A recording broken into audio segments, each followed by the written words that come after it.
हरिओम श्रीराम अंबज्ञ नाथ संगी. मी सौ वैभवी वीरा भाडगुत काणेकर, मुलुंड पश्चिम उपासना केंद्र. मी 2003 सालापासून बापू परिवारात सहभागी झाले. दिनांक 13 मार्च 2003 रोजी मी माझ्या आई वडिलांबरोबर पहिल्यांदा श्री हरिगुरुग्रामला बापूंच्या दर्शनासाठी गेले. आम्ही हरिगुरुग्रामला पोहोचलो, उपासना केली, प्रवचन ऐकलं, त्यानंतर बापूंचा एक सुंदरसा फोटो घेतला. परत घरी निघालो. सायन्स स्टेशनला जाणारी बस पकडली.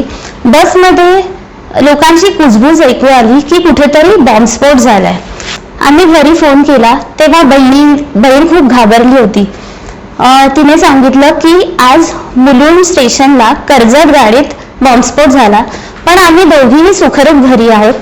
त्यावेळेस माझी दुसरी बहीण ठाण्याला क्लासला गेली होती, पण बॉम्बस्फोटचं वार्ता कळली तेव्हा त्यांचा क्लास सोडला आणि ती घरी आली.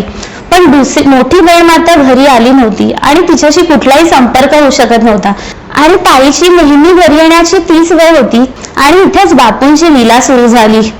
जवळजवळ महिनाभर त्याच ट्रेनने प्रवास करणारी माझी मोठी बहीण नेमकी त्या दिवशी ती ट्रेन पकडू शकली नाही, कारण दुसऱ्या दिवशी मोहरमची सुट्टी असल्यामुळे तिच्या बॉसने तिला अर्धा तास ऑफिसमध्ये थांबवून ठेवलं होतं. त्याच्यामुळे तिची ती ट्रेन चुकली आणि मोठी दुर्घटना टळली. आम्ही जेव्हा ही गोष्ट ऐकली तेव्हा बापूंच्या अकारण कारुण्याची प्रचिती आम्हाला आली आणि अशा प्रकारे त्या दिवशी फोटोच्या रूपाने बापूंचं आमच्या घरी आणि आमच्या आयुष्यात आगमन झालं, ते कायमस्वरूपीच. अशा प्रकारे पहिल्या दिवसापासूनच बापूंच्या अनुभवाची मालिका सुरू झाली. हरिओम श्रीराम अंबज्ञ नाथ संगीत.